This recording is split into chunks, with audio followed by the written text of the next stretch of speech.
My name is Sara, and I am the editor-in-chief here at NOVAsia magazine. Today we're recording our episode 2 of the podcast, which will revolve around Thailand and Thai culture. I'm joined today with 2 guests. Would you like to introduce yourself? Yeah. Hi, my name is Eunji. You can call me Eunji, and I'm from Thailand, Bangkok. Nice to meet you. Yes, and hi, my name is Kanink, and I'm also from Thailand, and I'm also a media intern of NOVAsia. We're very happy to have her this semester with us. So we're just gonna jump into it today. So first, I guess I'd like to start off with is yourselves. So you're obviously here in South Korea, and you're both studying a bit of Korean and can speak. So perhaps, Eunji, you would like to start off and just kind of tell us what made you interested in Korea and studying Korean language. Okay, actually first, I started learning Korean because of K-pop, but now the fact that I already quit being fangirl, what kept me studying is that, then I was so bored with my school, and Korean is another, interesting things to study, and then it became my hobby. And so from that, I started learning Korean. And after graduation, I work a little bit, and I keep studying Korean, and then I think why not come to Korea studying Korean? So I keep studying Korean. So from now until now, it's almost 2 years now. And with my Korean, I'm planning to apply for grad school for the Korean department. Wow. Economic department, but studying in Korean. I'm sure you'll get into whatever school you want. That's awesome. And yourself? Yeah, so for me, it's similar to Eunji. I'm also one of the K-pop fangirls. But what makes me came here is that in 2018, I got a chance to came to Korea to do a volunteer in an exhibition here in Hanyang University. So I thought that university in Korea is very interested. So after I graduated from bachelor degree, I tried to apply for Yonsei, and then I just got it. Well, we're lucky to have you here at Yonsei. Thank you. So did you guys studied originally Korean in Thailand then? Or you didn't start your studies while here in Korea? Yeah, actually I started in Thailand. First self-studying, and then I had tutor, and then I came here. Was it someone who was Korean tutoring you or someone who just spoke Someone Korean? who just spoke Korean. Actually my best friend, but she's very fluent in Korean, so she taught me. Oh, okay. Yeah, and for me, I took one class in my bachelor degrees, but it's only Korean one. It's Okay. very basic one. So I started, actually everything's here since I came here. Okay. Is there a Korean presence in Thailand, or was it just your own individual desire to learn Korean? Yeah, it's for me in my major, there have 3 a third languages course that I can choose from. So in my major they have Russian, Chinese, and then Korean, which are because I graduated from service industry, and Korean is one of the target for those service provider and all this stuff. Oh, okay. That's interesting. For me, it's not a requirement course. It's just my passion to study, because back then I was super tired with other courses in design, and learning language is another door to another culture. Is another way to get to know other stuffs and another activities through language. That's why I started learning Korean. Yeah, and it's also helped me a lot about my stress. Yeah. Okay. So that's very interesting. So when it comes to you guys now being in Korea for an extended period of time, Eunji and Ning, those aren't your full names, your legal names here. Yeah. You go by, are these Korean nicknames, or are these nicknames that you have from back home, or how does it work? Actually, my Thai name is Onjira, and my nickname is Nungning. So both name is quite hard to pronounce for the Korean and also other foreigners. So Nungning is hard to pronounce, and Onjira is quite long. So with the name Onjira, I cut Ra, it left with Eunji, so it's become Eunji. That's my Korean name. Oh, okay. Yeah, I see. and I love it. Awesome. It's very fascinating because actually her name and my name are so similar. Because for Thai people, everyone have full name, like legal name, and then short name. And our parents gave us since we were born. It's not, and it's always something that it's not always like most of the people they got nickname that totally different from their full name. Because like for me, so my Thai nickname is like Kanink, but my full name was like Kochamun. And then every time I introduce myself, people gonna be like, so where is Kanink come from inside the Kochamun? Yeah. Because like many like foreigners, when they have name, they take out some of like the pronunciation to become a nickname. But for Thai, it's not like that. And people thought that we came up with nickname by ourselves, but actually our parents gave us since we were born. It's like everyone have their full super long name and a super short name. Typically in Korea, people start off with like the surname. So our surname is super long. For example, in my case, it's gonna be like Mahitthafongkul Anjira. And every time I go to hospital, they're gonna ask like Mahitthafongkul who's Mahitthafongkul? That's me. I'm gonna be like that. Stone is me. Every time. That's why it's just Eunji. Yeah, it's very kind of different here because like I'm taking class here in Yonsei, and then like it's very difficult for me. I'm not sure whether I have to put my first name first or my family name first. Because in Thailand, we goes by our full name and then our family names. And then so sometimes I'm not sure whether I should put the one that I'm using in Thailand or the one that I'm using here. And sometimes professor also confused as well and start to calling by my family name. And he was just calling, so my family name also long as well. It's like Likitmaneechai. And then he just called me like, okay, Likit. And I was like, oh no, it's like, it's not even my part of my name. That's like really like my family name. So it's very hard. And like some professor, because like in Korea, they don't like for university, they don't call you by nickname. So they always call you by full name. And then when professor goes something like, so I was like, me. That sounds like my name, definitely. Well, at least then you don't get confused with other people in terms of who they're calling. So is that it's common for people to have very long names then, not short? Actually, my family name is derived from Chinese family. So there's like our Chinese family name and then put it in and then we made it into Thai. So that's why it's that long. Okay. Yeah. That's very interesting to find out about. And along with having long names, I've also been told, I believe it was by yourself that told me that the capital of Thailand is Bangkok. But Bangkok is not actually the full name. The full name of the capital. What is it? Yeah, like, she's from Bangkok. Maybe she's there. So Bangkok. Why we call it Bangkok in English? Because actually in Thai we call it Bangkok. But what our actually like Thai full name? Okay, I'm gonna say it. Is called กรุงเทพมหานครอมรรัตนโกสินทร์มหินทราอยุธยามหาธิรกนพพรัตนราชธานีบุรีรัมย์อุดมราชธานีเวศมหาสถานอมรพิมานอวตารสถิตสัตตทัตยาวิษณุกรรมประสิทธิ์ So to sum up, it's like a city where angel lives. I think. And like made up, like angel made city. Yeah. It's got a very angelic name. It's very long. People don't refer to it by that. Then. Yeah. Okay. People just call like the first two, like กรุงเทพ. It's just like the first two words that come. Are you guys like, are you required to learn like the full name? Is Bangkok the only one that has like a very long name, or are there nicknames for other cities or shortened names? Because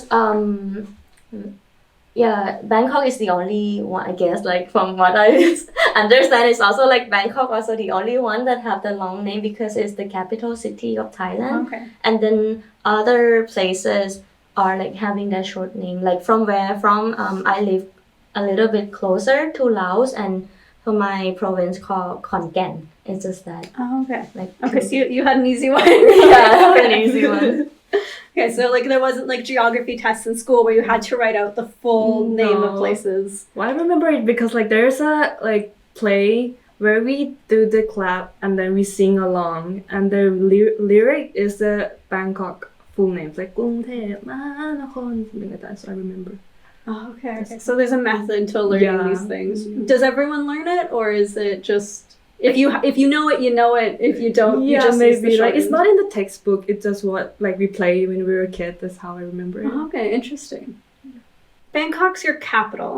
And is Thailand, what was it called in Thai? กรุงเทพ กรุงเทพ is how we call Okay. or like for long กรุงเทพมหานคร And has it always gone by that name? Because as far as I know, Thailand was never colonized by a European power like other places were. yeah I think so right? Yeah, like in Thailand, like Bangkok is not the capital city at first. They're like somewhere else, but after so many wars with like neighbors and many countries, we moved from like Ayutthaya, also like Sukhothai and then Ayutthaya, and then Thonburi is also one part of Bangkok, and then they crossed the river and moved it to Bangkok. Oh, Yeah. okay. I've also heard that there's a lot of rivers and a lot of waterways in Yes. Thailand, and it was once referred to as the what was Venice. it? Venice, yes. Ancient Venice Is that still kind of like that, or is there still a lot of waterways, or is it more built up now? actually because there's a one river that's quite long plus it's just like what is it called like in this shape like curvy shape. Oh, okay. Yeah, and back then we trade a lot through river, so there's a lot of boat and then trading, selling fruits. So it's kind of similar to Venice. That's why they call okay. it Venice. Is- But yeah, right now we don't see like river people want like go on the river and trade a lot. It's changed. Okay. And also like because in Bangkok, the Chao Phraya River, the one that you mentioned earlier, that is like an ancient Venice, is like the gathering of the four rivers from the north. Oh. So when the water came so fast, it's just like fall down and then to Yeah. Bangkok. That's why like mostly every year, like Bangkoks are like underwater. Yeah. That's highly unfortunate. I'm sorry for your country that that's happening. Because on top of you guys have a rainy season, I also hear it's very hot in Thailand. You've both spent a summer in Korea now?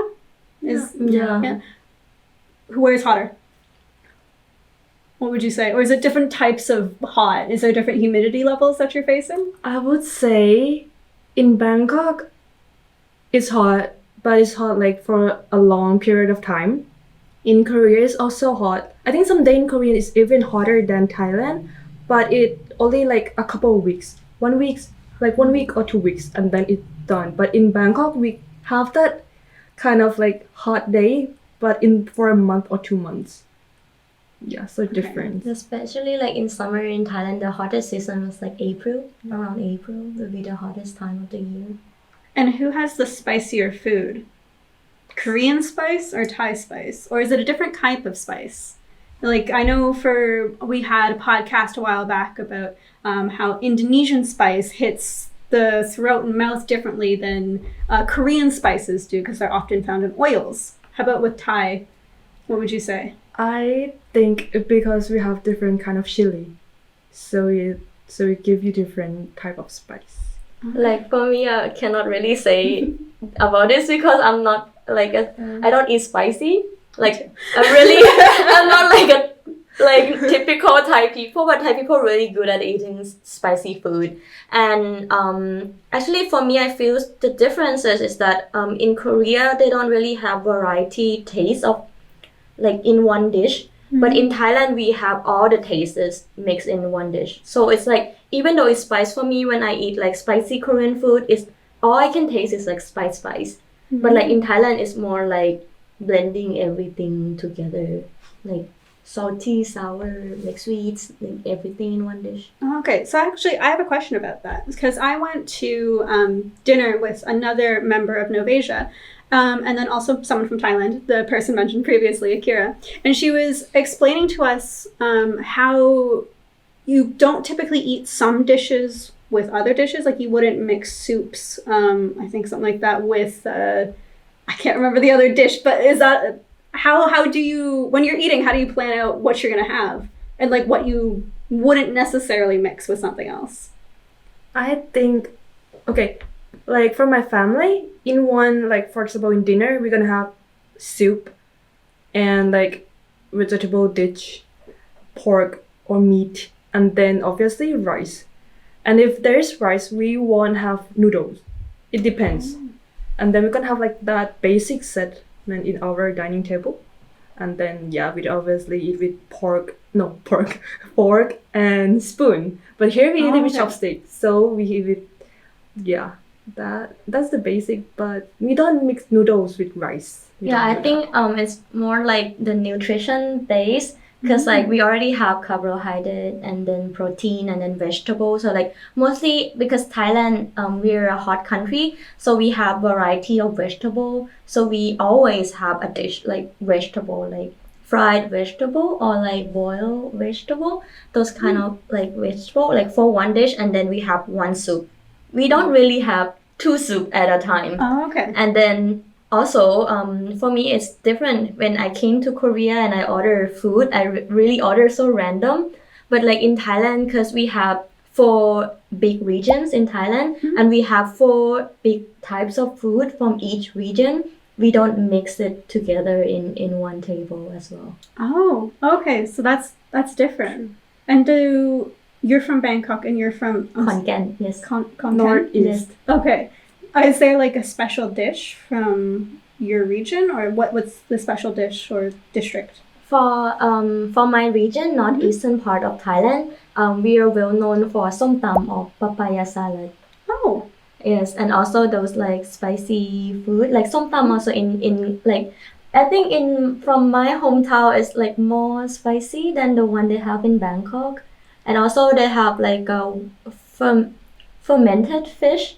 Like the smell is really strong, and then they really eat it there. But like we also developed the one for Bangkok people to eat because they feels like it smells It's so strong. So they put it like the one we have in Korea. Yeah. It's like the one like people in Bangkok eat, Yeah. okay. and it's different. So Bangkok food is like, it's not that spicy. The taste will be a little more blended. So we does it. I don't know what's the Bangkok food. We have too many fusion food in Bangkok, but actually my parents, like my father came from northern part, and my mother came from the northeast, Ubon, next to Khon Kaen. I believe maybe there's Not next to, but like really the same close, region, yeah. very close. Yeah, so I also experienced a lot of variety in food. Like for the northern part, they have a lot of namjim.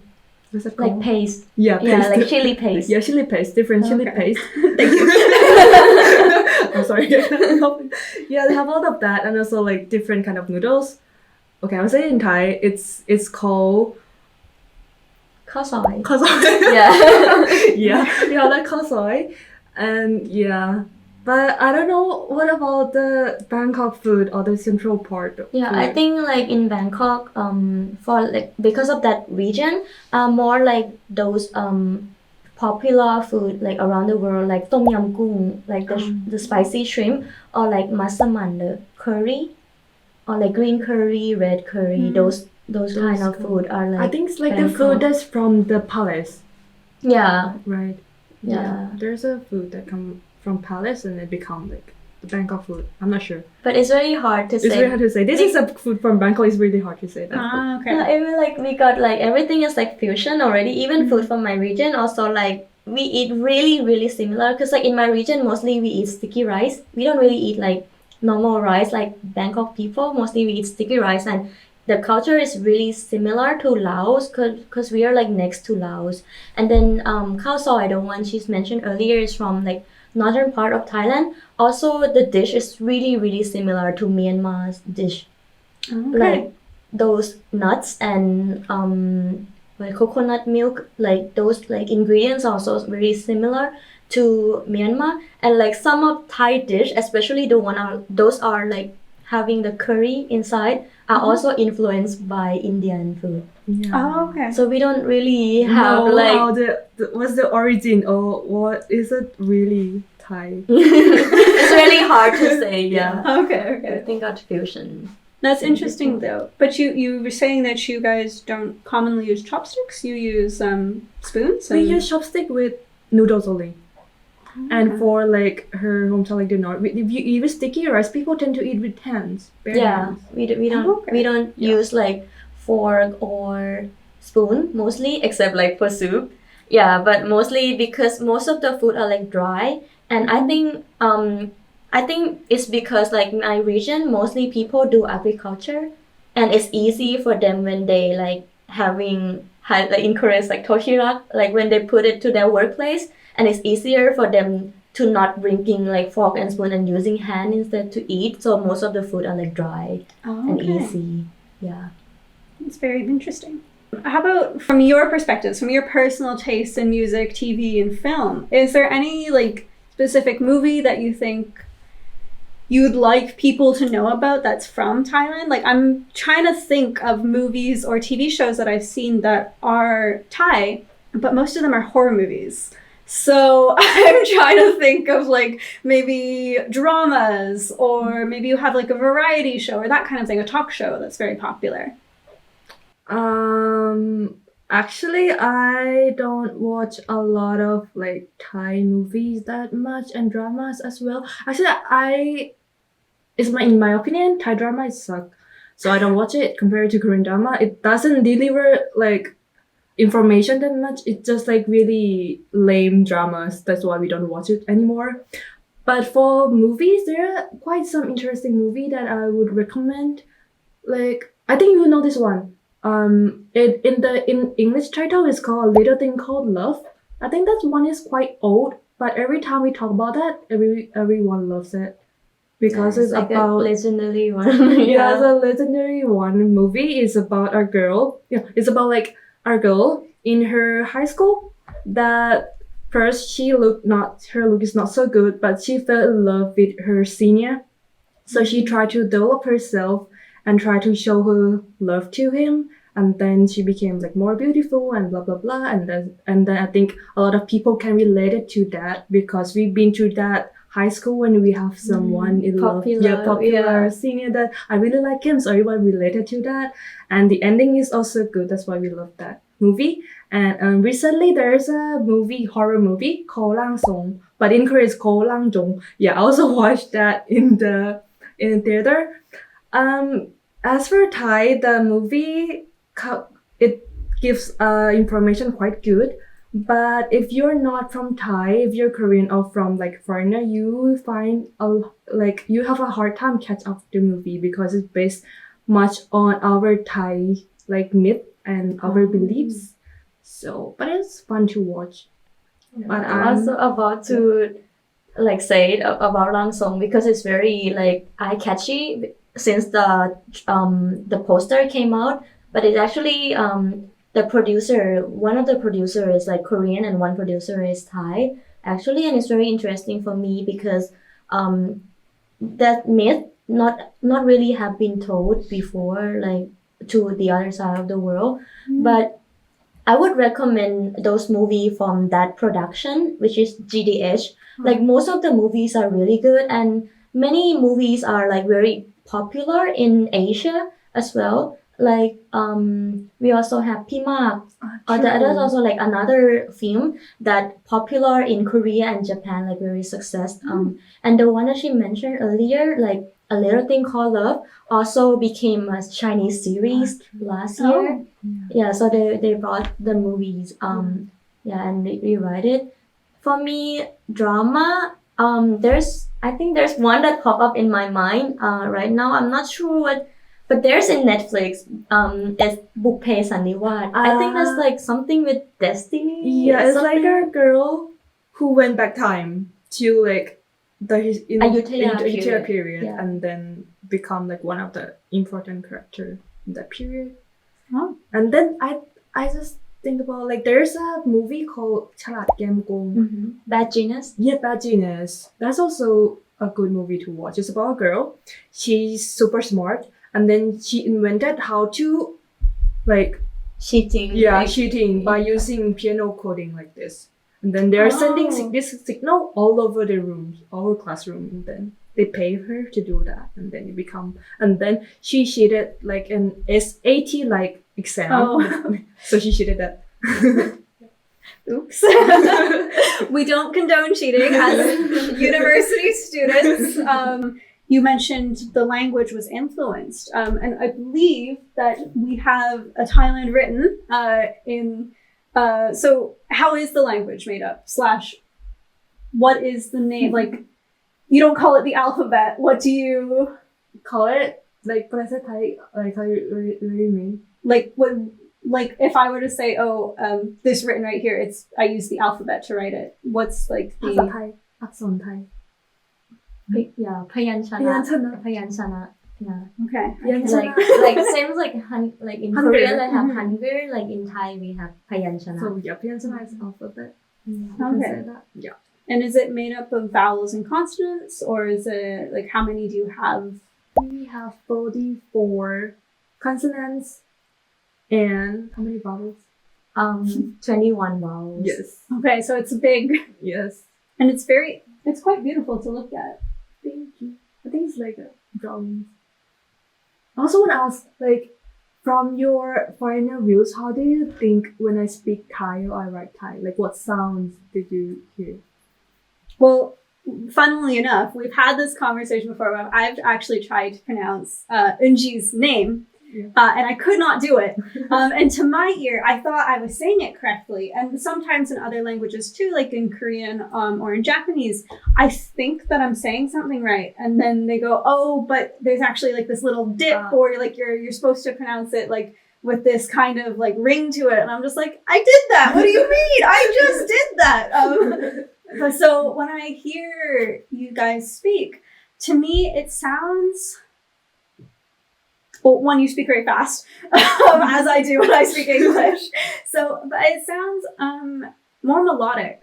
It doesn't sound choppy like English, where it's kind of, it has its weird rules and its weird pronunciations of things. And then there's also, that's another thing, there's different accents in English. Are there different accents in Thai or different dialects? There is. Okay. Yeah.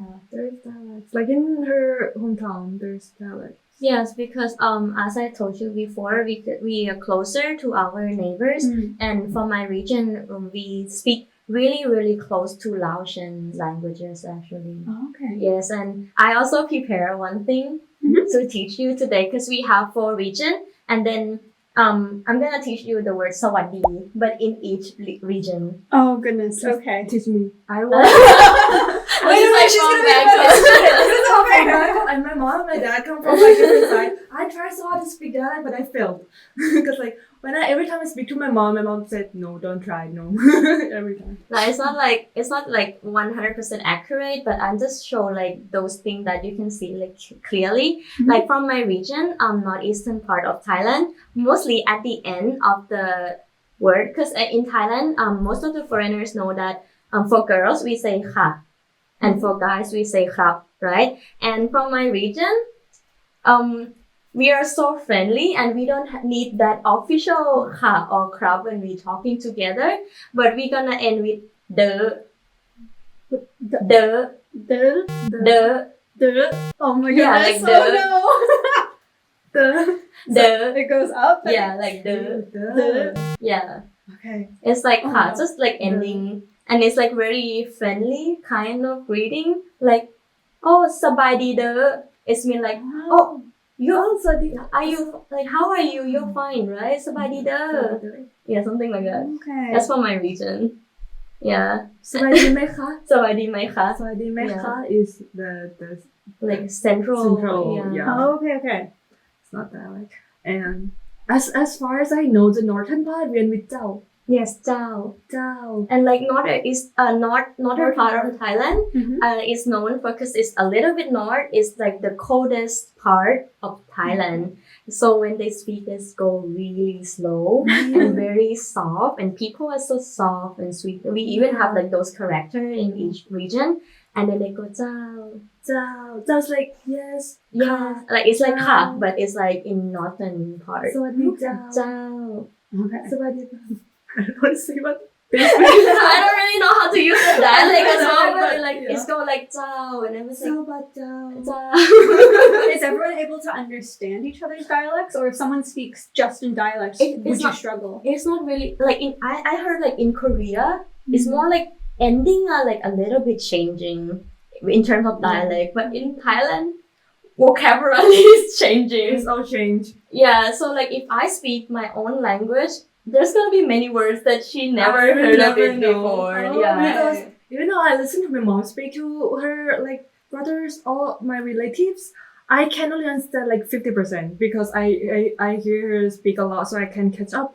But if it's like really dialect with some like specific, I would not. Especially southern part of Thailand, they speak so fast and all the sentence, all the vocab is changed. So I cannot. I wouldn't pick up their southern dialect. And the dialect are really strong. Yes. It's really hard to copy. Like even though like I tried many times to like copy my friends who came from like the southern part of Thailand, like oh my god, I really can't. Yeah. So every time we have southern, like every time we have friends who come from southern part, I was like, can you speak southern dialect? Kind of teasing. I want to hear. Yes, Okay, well that's really interesting. And I feel I mispronounced that terribly. No one leave that down in the comments, please. But I'm glad that I got to hear this and also get to try it out in a very safe space. Thank you for not teasing me about it. Well, I think, yeah, we've discussed a lot today. Thank you so much for taking the time out of today to come talk to me about Thai culture. It was very interesting, and I'm glad that we had this conversation, and I'm glad that I got to test the waters a little bit. I don't think I'll ever be fluent, but at least now I know a little bit more than when we started, a lot more. And now I know how to, no, actually I don't. I'm so sorry, I don't know how to do it. I gave it my best. We'll keep practicing throughout the semester, and maybe in the final podcast I'll come back and do a reprise. But thank you so much, Eunji and Ning, for taking time to speak with us today. Welcome. Would you like to say goodbye in Thai? Yeah, just say สวัสดีค่ะ Okay. 1, 2, 3 สวัสดีค่ะ You're not doing it. Oh, okay. Yeah. So, okay, how do I say it? สวัสดีค่ะ Sawadiha. ค่ะ Ka? Okay. 1, 2, 3 สวัสดีค่ะ Okay, great. Well, thank you again so much for being here. And if you are new to the NOVAsia YouTube channel, we upload all our podcasts here, so be sure to check out the other ones. And until next time, thank you so much for watching. Bye.